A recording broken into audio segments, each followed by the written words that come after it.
waxaan doonayaa inaan noqdo qofka ugu horeeya ee wixii anigu aan awoodo ku rida waxaynu insha allahu tacaala u rajaynaynaa oo wada joogi doonaa iyadoo guulaysatay consideration buu baahan yahay dulqaad buu baahan yahay in la hirgeliyo laga daba kalo oo waxaan u samaynaynaa idinkoo tala kula sanduuqa iyo sitiga magaalada gudaheedaba baahida joogtada ah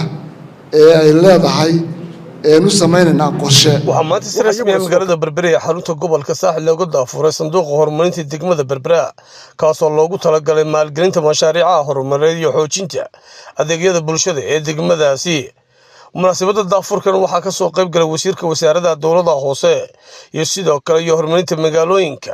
wasiirka wasaaradda horumarinta kheyraadka biyaha, gudoomiyaha gobolka Saaxil, mas'uuliyiinta degmada Berbera, qaar ka mid ah maayarada dalka iyo hay'adaha maxalliga ah, wakiilo ka socda ganacsatada iyo bulshada kala duwan ee magaalada Berbera. waxaana sanduuqan horumarinta furaysay dowladda hoose degmada Berbera. ugu horeyna gudoomiyaha golaha deegaanka ee degmada Berbera mudane Cabdishakuur Maxamuud Xasan Ciidan oo sanduuqa faahfaahiyay ayaa ujeedadiisu sanduuqan ku sheegay inuu door muhiim ah ka qaadan doono horumarinta magaalada, wuxuuna xusay iskaashiga dowladda hoose, ganacsatada iyo bulshadu dhabar u noqon doonto hirgelinta mashaariicaha waara ee degmadana ay leedahay laguna horumarinayo.